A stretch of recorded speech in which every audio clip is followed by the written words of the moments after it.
What's up, everybody? You already know what time it is. It's 8 o'clock, and it's time for my show, The Mecca Jane Show. I want to thank you for all the new people out here that's listening to the show, and thank you for my day ones that come here every Tuesday at 8 to 9 p.m. and listen to me on my show. I appreciate the love. I want to also thank my former guest that was on the show last week, allhiphop.com founder Chuck Creamer was on the show, and he did his thing. You can listen to it on blogtalkradio.com/Mecca Show and the number 1. Follow me on Twitter, Mecca from Uptown. You can also follow me on Instagram, Mecca James. And you know you can go on iTunes and download any show with Tammy Roman from Basketball Wives, Charlamagne the God from Power 105, so many more on the show. And I tell you, I bring you the best of the best to the show. We have media mogul Necole Kane. You know her from her favorite website, NecoleBitchie.com. She's been on CNN, The Vibe, Essence, Ebony, so much more. She's on this show right now, The Mecca Jane Show, and I'm so excited. I was going to play music, but we're just going to go into it. And here we go. Our superstar, Necole Kane, is in the building. It's The Mecca Jane Show. Hello? I'm laughing at you saying, hello. I'm laughing at you saying I was just going to play music. You know, my listeners know that I play music. What's going on? Let's give it up for Miss Necole Kane is in the building. How are you? I'm doing really good. I just came out from being out in the sun. I'm in Scottsdale, Arizona, and it's like 83 degrees out here. So I've been outside working out and just enjoying life. Good. Let me tell you something. I've been trying to, people out there, people in the chat room, she's such an inspiration to me. And we're going to talk about women's empowerment, branding, entrepreneurship, and so much more. Like, people was like, oh, my God, I love Necole. Do you get that a lot? People just come up to you and say, we love you. Do you get that kind of love when you go out in public? You know, I'm in Arizona, so I don't see too many people that, kind of know of the site or et cetera. But I did when I lived on the East Coast, and I feel like even when I go back now or even in L.A. and people approach me, I think sometimes you need that confirmation, because especially I noticed during the 8 years that I was working on NecoleBitchie.com, I never realized the moment when it got huge. I never pinpointed the exact moment because, I'm just working from my house and just, going in nonstop. And it wasn't until I would get out on the scene, especially in New York, that I started seeing the impact of the site. But other than that, you're kind of closed off from how people respond to it, So, yeah. And thank you for coming on. It's the Mecca Jane Show, everybody. You got people in the chat room. You can call in live. We're going to have some questions at 929-477-1207, or you can go in the chat room, blogtalkradio.com/Mecca Show and the number 1. Let's just get into it. Necole, tell everyone where you're originally from. I'm originally from a town called Cambridge, Maryland. It is probably 2-hour drive from Baltimore or D.C., depending on, which way you go. And so, Dorchester County, Maryland. Not anything huge, very small town. Wow. Well, small town, you came out on top. One question that a lot of people want to know, what made you start blogging, and when did you realize that this will be your career path? Well, I had, after my mom passed away in 2004, I had, a semester left in school, and I was going to school for electronic media and film. I thought I was going to be like a television writer or a film director. But that last semester, I couldn't get through. It was like life was calling me, and I wanted to kind of get away. So I packed up everything. I sold all the furniture in my apartment, broke my lease, quit my job, and packed up my little Honda at the time, which it was my mom's car that she left behind, and I drove to Detroit And I started my life over out there, and that's how a year after I moved there, I fell into radio. And that was kind of my start or my first taste of the entertainment industry. Wow. People out there, you can start from anywhere. A lot of people, they really, really admire you. And I did my research, and, the reason why I mostly admire you, you overcame a lot of obstacles. You were homeless at one point. Your mom passed away, and you overcome those situations. And I had similar situations as well. My mom passed away as well. How did you overcome those? To be honest, I probably overcame, because I had a lot of deaths in my family. Like, it was my mom passed 2 years after my father, and they both were 40. My mom was about to turn 42. My father was 42. So they both died very young. And my grandmother had passed away probably 5 years prior to that. So, and it's crazy because during the time I had my website, my other grandmother passed away, and then just last year, my cousin, and it was all over the news, but my cousin and his 7 kids had passed away from carbon monoxide poisoning. He was just trying to keep them warm in the wintertime, and the house filled with carbon monoxide, and, they all died in their sleep. But I think I've dealt with death by just working nonstop. I don't think I ever had a moment to sit and grieve, and that's very important, I feel like, because if you don't grieve, like at some point in your life, it's going to catch back up to you, so I just kept going nonstop. Whether it was me working on this website or before working on the website, I had so many different hustles just trying to make it, so that's how I kind of dealt with it. A lot of people kind of just go into a shell or just stop, or it's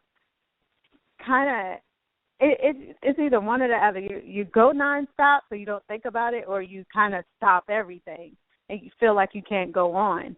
And I never wanted to get to that place because I know my mom or my grandmother, they would still want me to keep pushing forward. So That's what kept me going. And this is the reason why I feel like I'm so connected to you, because our lives are so similar. I mean, it's just amazing. I love when people talk about their path and their career, but you just overcame so much, and I appreciate you sharing that story. That allowed me to share my story with the public, and it's just an amazing thing. People want to know, what was your big break, and how did you get it? See, I'm about to tear up. And it's only because... it's okay. Because I'm trying to hold back tears myself. It's okay. It's only because I'm thinking about something that a girl said to me yesterday. And it really made me mad. But said to me, she said, you're always crying in your interviews. Either you're doing it for attention or you need to get some help. And that really pissed me off, because I want to tell anyone that's listening right now, like, the problem I have, especially in our community, is that we're told not to cry, or we're told to hide when you're depressed or you're grieving or you're going through something. And I feel like you should talk about it. And that almost made me go into a shell, like, okay, I don't want to share my life with these people anymore. And I feel to. Exactly.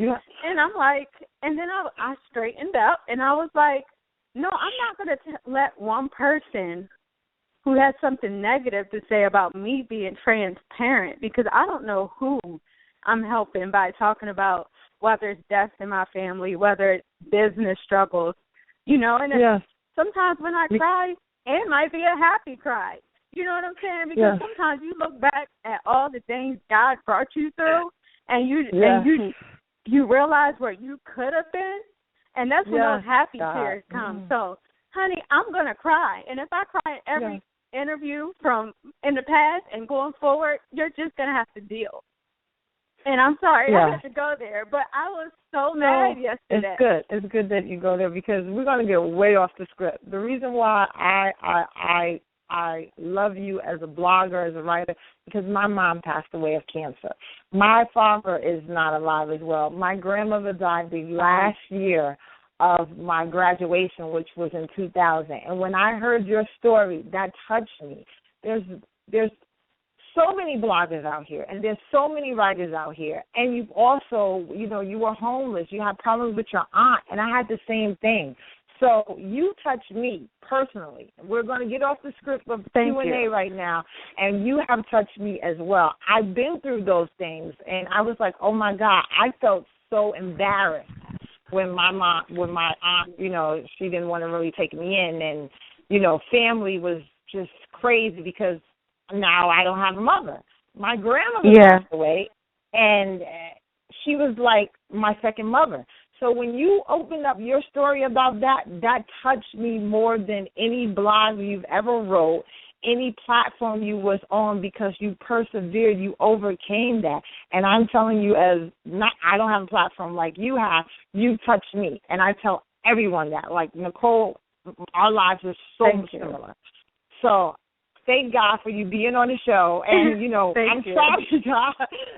I'm sorry for going on to a tangent or whatever. No, I'm crying too. I just, people bear with us, things go different ways. I always felt that way from you. I've always felt that. And don't ever stop telling your story. Don't ever stop telling your story because it needs to be said. And look at you, Necole Kane, all over CNN, The Vibe, Essence, doing your thing. We're going to talk about XONecole.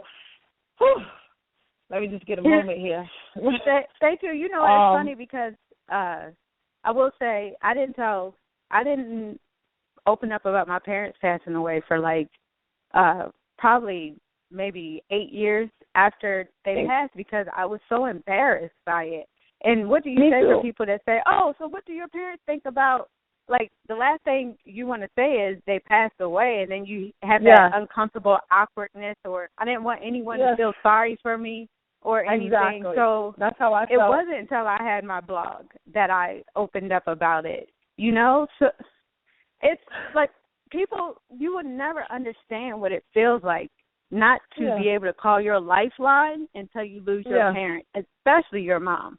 Especially because almost every woman I know is calling their mom every time something major happens. I appreciate you so much. I really do. As a woman, as a strong woman, as everything. Let's trying to get back. Sorry about it. I know, right? It's fine. We'll get up. It's fine. People, we're crying. We're connecting. I feel the love through the phone. It's a beautiful thing. I don't want anybody to think I'm depressed and crawling under a rock. It's just that was just something God that does everything for a reason. Exactly. God does everything for a reason. Definitely. What made you change from Necole Bitchie to XOXO? Necole Bitchie to XONecole. I don't know. For a very long time, while I had Necole Bitchie, I had extreme guilt. Because although the site was entertaining and people loved it, I just felt like, how am I bettering the lives of people that are sitting on my website every day? Yeah. And I feel like if you're not part of the solution, then you're part of the problem. And so I just didn't feel like I was contributing to the lives of young women in a positive way. And it would get very uncomfortable when discussions would come up about reality shows or et cetera and how they were damaging, but then we were covering them on our website. So what made me different, in the discussion than the people that were on the shows? So I had to live with that. And then, of course, it was a real eye-opener for me when Essence had their Black Women in Hollywood luncheon a few years ago, And they invited yes. a whole bunch of people that I love and blogs that I follow that are very positive. But I wasn't invited at all. And this event was held maybe a block, less than a mile up the street from where I lived at the time. And Oprah, they were honoring Oprah. And like I said, I just saw all my blogging peers there, flicking it up with Oprah, having a good time. And I felt like I wasn't invited to the room because they didn't consider me an empowering and an inspiring Black woman.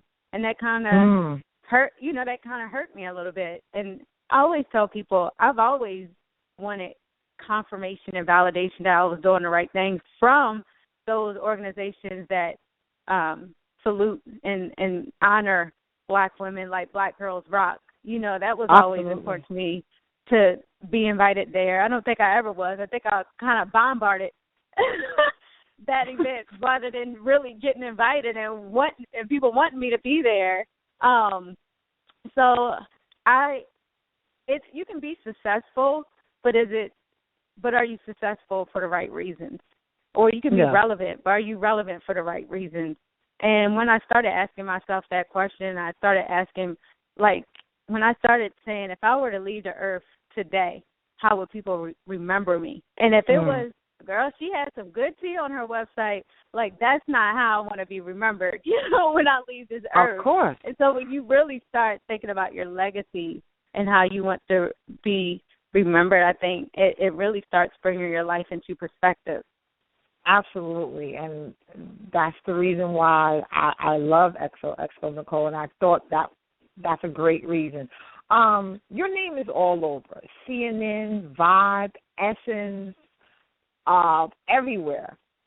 How do you think branding is very important to you? You took your talent along with branding. How did you think branding catapulted your career?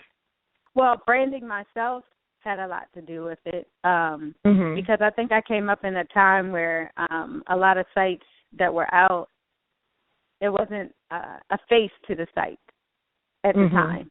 So we didn't know who the CEOs were or who the people were that were behind the sites. We only knew of the site and the tea we got from the site. So I kind of took a risk and was like, hey, everybody, it's me. And I was kind of transparent from the beginning. I think of my audience within 3 months of launching NecoleBitchie.com, well, I would blog about this TV show, but I don't have no cable. I'm still couch surfing. I never, ever, I don't think, made myself out to be someone that I wasn't. If I didn't have cable, I let them know. I don't have cable. I can't afford it right now. So I think I was very honest from the start. And it was a lot of me just being naive, and me going with the flow. And you can be that open and transparent when you don't know who's reading your site and how many people are reading your site. Once it started getting bigger and people would say, oh, I read your site. And I started mentally thinking of the people that read my site. I wasn't as transparent because that was a scary thing. Absolutely, but I thank you for doing it. This is how you connect and how real. You don't put yourself on a pedestal, and people love the connection, and people love real people. I always want to know, because me being a radio host, entrepreneur, businesswoman, you have to sacrifice to build your brand. I'm pretty sure you missed plenty of birthday parties, baby showers, hanging out with your friends on the weekend, dates with your partner or with men to build your brand. Talk about that sacrifice that you have to make to put in your brand. It's funny because the other day, my managing editor, she said, and knock on wood that XONecole does become this huge thing one day. But she said, I feel like once XONecole gets to a certain place that you will be able to kick back and be more relaxed and date and do this. Told her that I don't know if I see it getting as big as Necole Bitchie did, because I did give up my life for Necole Bitchie. Out of 8, I really didn't date throughout that time. I had the site for 8 years. Probably the majority of those years I was celibate, and I wasn't really having sex. I really wasn't dating. no matter what was out in the press, I wasn't really doing much of anything but focus on the growth of my site. And I did miss weddings. I did miss babies being born. I did miss birthdays. I missed a lot of things. And, like, it's a very lonely place because when you're missing stuff, like, that's when I said in a podcast this week, you have to be a friend to have friends. Yeah. And when I was leaving Necole Bitchie, I was so scared that I wasn't going to have any friends left because when you're in the industry, you're always looking around wondering who's going to still be there if you can't offer them anything and you leave your post of whatever made you big. Like, so I'm looking around, but I had to be real with myself where you are a good friend to these people, and outside of maybe a few outings where you all get dressed up and you go eat or something like that, did I take the time to get to know them on a deeper level? And no, I didn't because I was too busy working. And so since I left my site in July, it's been about 8 months. I'm telling you, I did so much living. I have the most amazing friends. I've dated I went on more dates in 2015 than I have in my lifetime, Wow. So shout out to Tinder because I am a believer in online dating. Maybe I should go on that. Yes, while we're on the subject, because we're not talking about dating right now, but I will say this because a lot of women say, oh, I cannot find a man, da-da-da-da-da. I feel like women, especially career women, have to be proactive. So I don't care if you asking all your friends, do you know someone that would be good for me, set me up on. I've been on blind dates. I've had matchmakers, like, stepping in. I got a guy I want you to meet and send me out on a date. I've done dating apps. I've guys just out randomly with friends, but I've been proactive. And that's what you have to do if you want to meet your Mr. Right. Like, you're definitely not going to meet him sitting on the couch watching Netflix on Friday and Saturday night. No, he ain't coming to the TV. Exactly.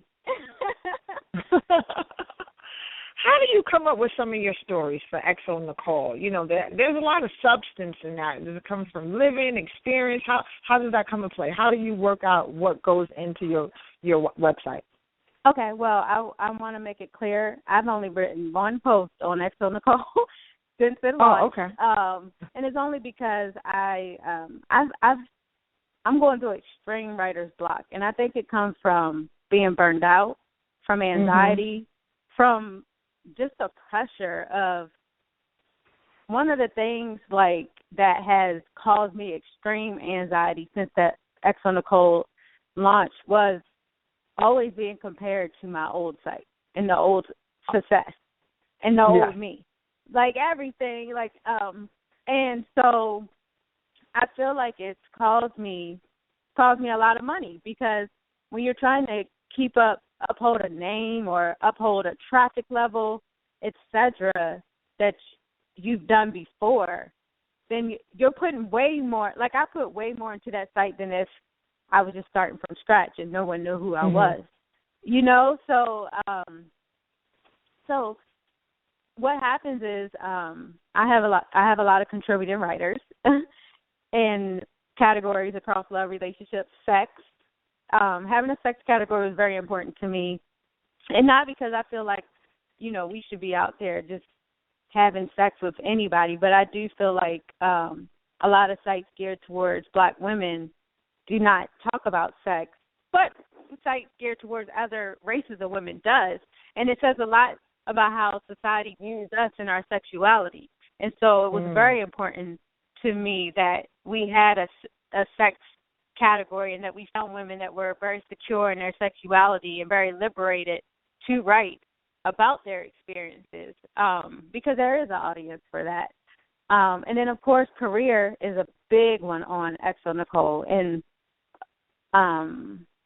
that was just important to me to have a lot of girl boss stories because, we always see girl bosses or, women who are entrepreneurs winning, but I want to hear the story of the risk you took to get to that win and some of the failures, so that you can inspire that next young woman to, go for her dreams. what was one of your favorite interviews that you had in your life? That I've conducted personally? Mhm. More than likely, August Alsina, and it's only because when I was I felt like his label kind of tricked me into interviewing him. I wasn't interested at all, and it's only because I didn't know what I could talk to a 21-year-old about. Like, what kind of relationship experience has this man had? You know, he was, fresh from the hood. I was like, what is it that I can talk to this man about? Like, we have so many years between us, and he has so many experiences to, have before we can really talk on the level I'm going to talk to him on. But we actually had a very good interview, and it ended up being one of my highest viewed interviews outside of Amber Rose on the website. So he was definitely my favorite because he definitely surprised me a little. He sat down drinking his little red wine, and he was very open and honest. You got this man all wrong, girl. Trying to be classy up in here. What was some of the interview that you might have had a challenge with, or you kind of struggled with? It was like, oh, I didn't think it was going to go that way. Definitely, I think Jennifer Hudson a little, because I know that I knew from the start walking in that she's very guarded with her life, as she should be. And it's funny because I had interviewed K. Michelle maybe a week or two prior, and K. Michelle, she's so free and open and don't care what she says out of her mouth. She will say anything. K. Michelle. And she is interview gold because she has no filter, and it's not and there's a difference. K. Michelle kind of came up. She's a singer, where actresses, especially someone of Jennifer Hudson's caliber, who has been, didn't she win an Oscar, nominated or won Oscars and things like that, Grammys, etc. They are a little bit more PR trained, and people who are PR trained, they kind of they already know what they're going to tell you and what they're going to share with you and what they're not. So I still really loved her interview with me. I feel like we had a really great conversation and some breakthroughs. But it was challenging going into it, just trying to figure out how I was going to maneuver around questions without offending her or trying to, seem like I was prying in her business or. Yes. Necole, where do you see yourself in 5 years from now? I don't know. I used to be the type of person that had every, my goals lined up for years, and all I see in my future right now is my husband and my kids. And happiness. Preach. And it's funny. I was on the phone with my entertainment editor the other day, and me and her agreed that right now I choose love over my career right now, because I've had a career without love, and I know how that feels. Exactly. And if you don't have love in your life, it's just. Love just makes a big, huge difference in everything that you do. But she said, she was like, love comes around, job opportunities come around more often than love. And I was like, ain't that the truth? So if someone comes into your life and willing to love you the way you're willing to be loved, and I just dealt with something like this where I need to get my career to a certain point before I can love this man. Why did you come into my life right now at this moment? This is bad timing, but it's never going to be the right time, Yeah. And so you just have to know when it's right, and when someone's there willing to give you that love that you've been missing out on, you got to recognize it before it's too late.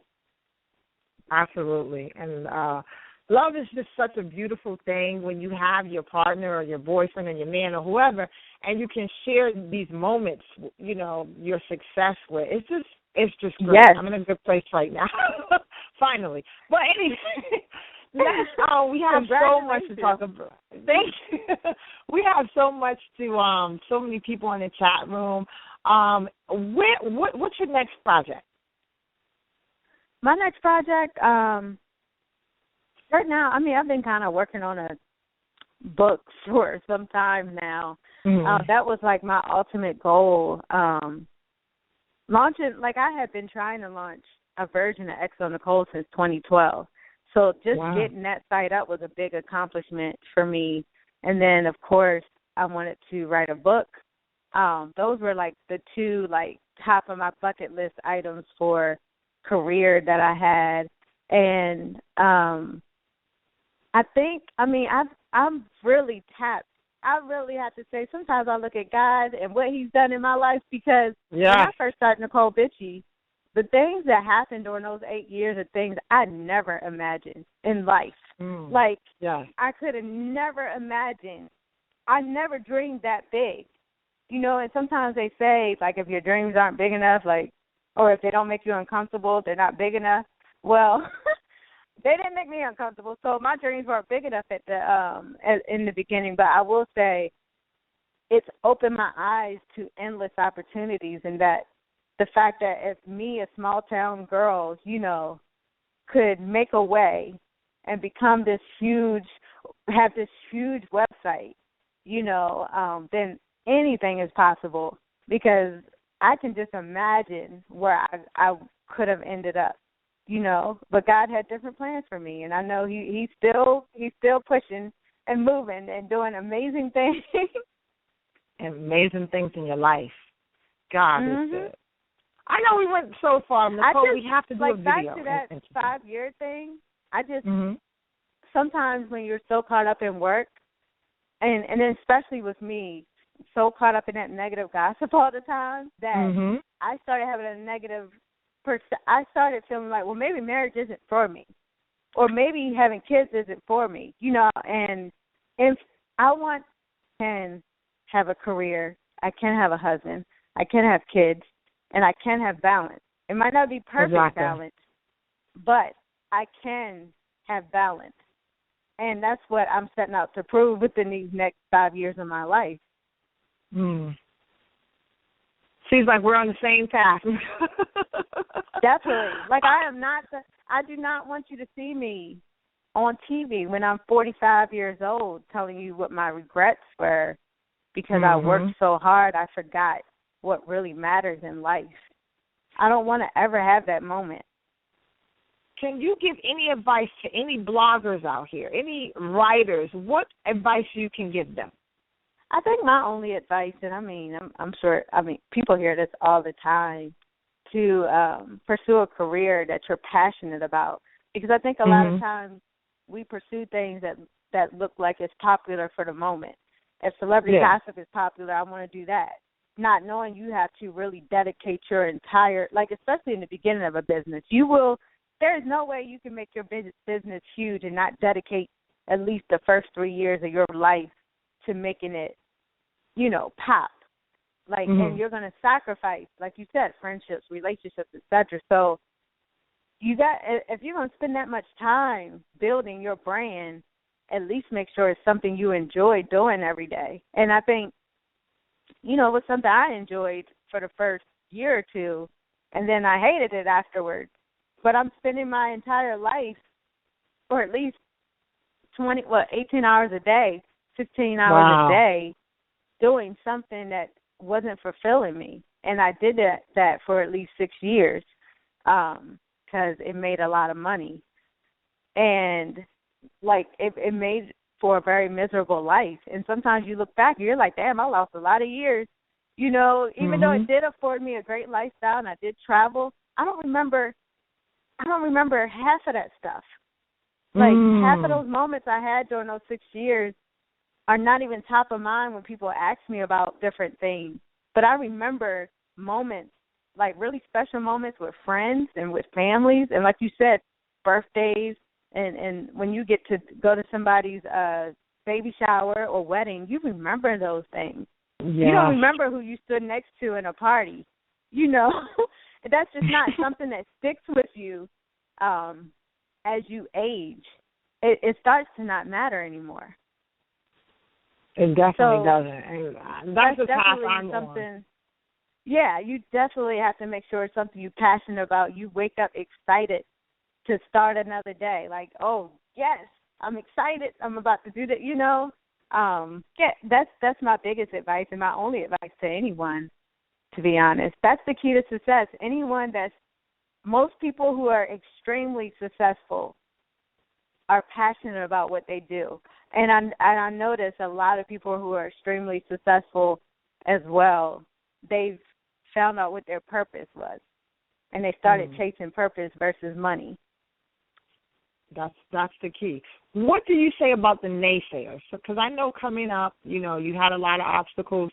How did you handle naysayers? Because I'm going through that. You know, you're trying to do your thing, and there's somebody negative or people around you while you're trying to succeed. How did you handle that? Work harder, because like they could say what they want about you, but they can't take away your work ethic. And I remember coming up, like they had every excuse for why my blog was growing or why it was so successful. But those things that they said, like, if they were true, I would have fell off a long time ago. I wouldn't have went 8 years. I would have been gone after 2 years. That's the thing. Like, people can say what they want, but as long as you're working hard and you're focused on the goal and the prize and what you want to do in life, like, that stuff starts. It gets quieter and quieter.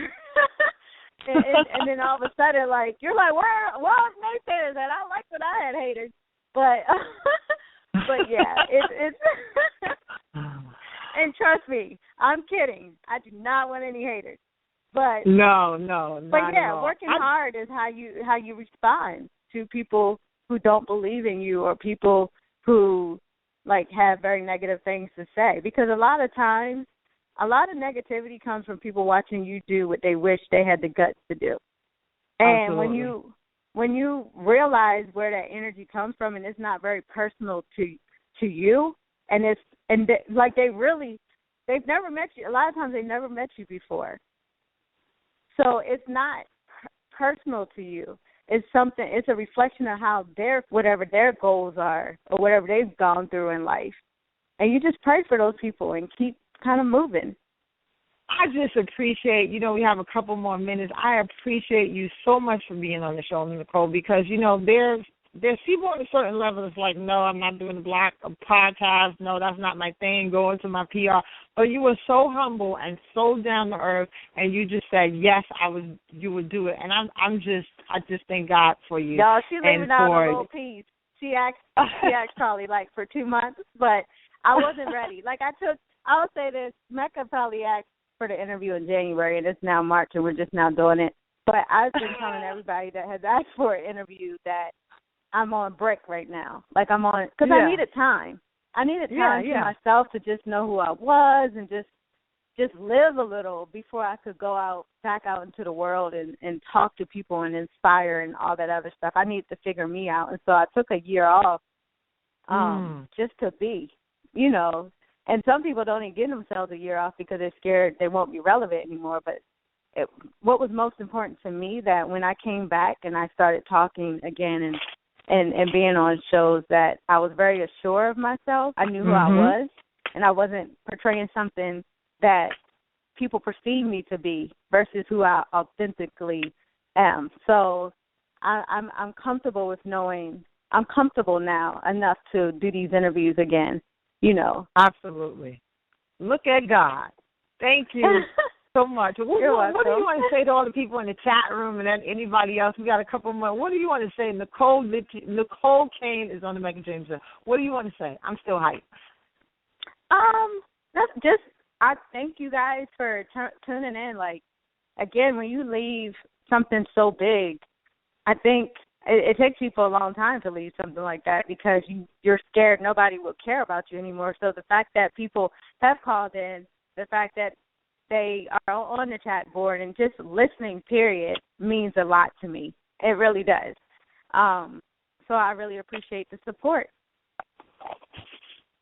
Thank you so much, Necole, for being on the show. And I'm just amazed. I thank God for everybody that's listening, Virginia, Houston, everybody that's in the chat room, everybody that's on the call line that were a little bit nervous. Necole Kane came on the show, and it's amazing. She is my inspiration, people. Follow me on Instagram, Mecca James. Follow me on Twitter, Mecca from Uptown. Listen to any show on Blog Talk Radio. And Necole, come back anytime you want. I would love to do like a video interview with you. I know we got emotional and crying, but you know, that's where the breakthrough comes in. You can come back to my show anytime. Thank you. I really appreciate it, and thanks for inviting me on. Thank you so much. Have a good one. That's it, everybody. It's the Mecca James Show, and we had media mogul, blogging queen Necole Kane was on the show, and she just dropped so much jewels. If you missed the show, you can go to blogtalkradio.com/Mecca Show and the number 1, and you can listen anytime. You can download it on iTunes for free, tune in, anything.